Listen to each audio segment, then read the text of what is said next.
Hi, my name is Sarai. Hi, my name is Emmanuel. My name is Auralia. My name is Lorenzo. Angelina. Today I'm going to talk about something that probably affects every single person in this room, including me. Screen time.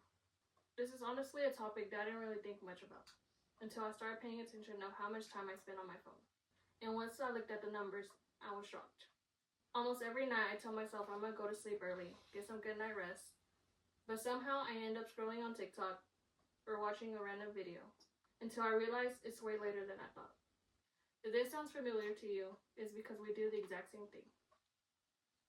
Our phones, our laptops, our TVs are part of our everyday lives, but sometimes they take more of our time than we realize.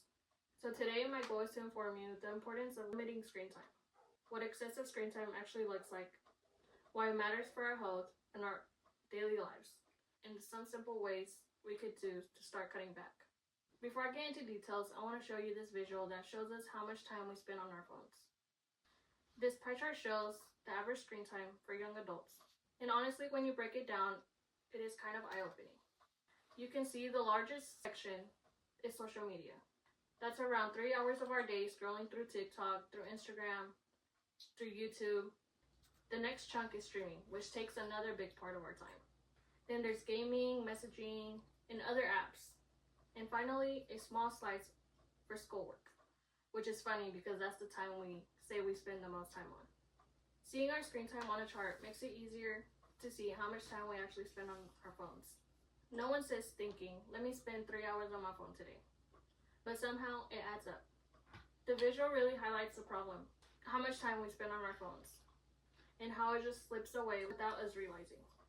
Now that we've seen what excessive screen time looks like, let's talk about why it matters.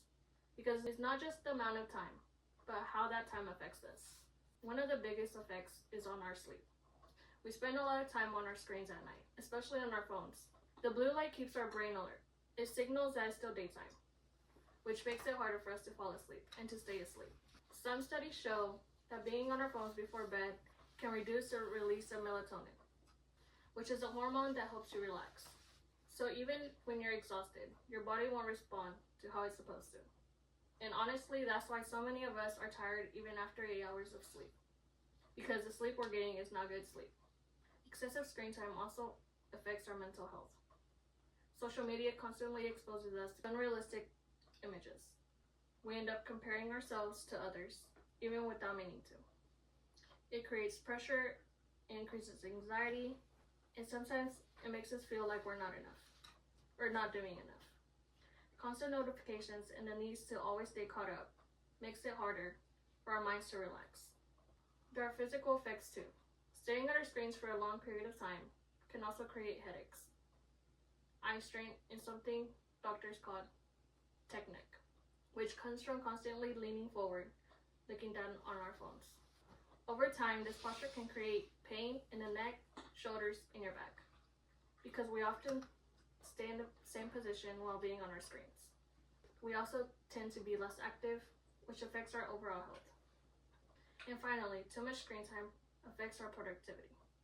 When we switch up between tasks and constantly check up on our phones during homework, make our brains not really be able to focus.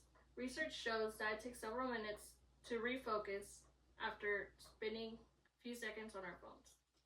That means tasks feel harder, take longer, and studying becomes less effective. So the big question is, what can we do about it? Because realistically, none of us are going to quit technology altogether.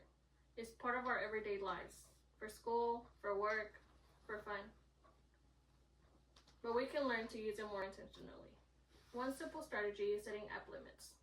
Most phones allow you to set timers for apps like TikTok, Instagram, YouTube. Even if you don't stick to the limit, the reminder still helps you to see how much time you're actually spending on your phone. Another strategy is creating a no phone zone. For example, keeping your phone away while studying or while eating can prevent you from checking your phone every minute. Another effective tool is not using your phone before bed. Even 20 or 30 minutes can make a big difference. And finally, replacing screen time with other activities like playing outside, connecting with friends, reading books can make another big difference. These changes don't have to be big and effective. Even small habits can make a big difference of how we feel every day. So today I want to talk about what effective screen time looks like and why it affects us. The truth is screens aren't going anywhere, but if we don't take control of how we use them, they end up taking control of our time, our sleep, and our mental health. Limiting screen time isn't about giving something up, it's about getting something back. It's about getting more rest, more focus, and more time for things that actually matter.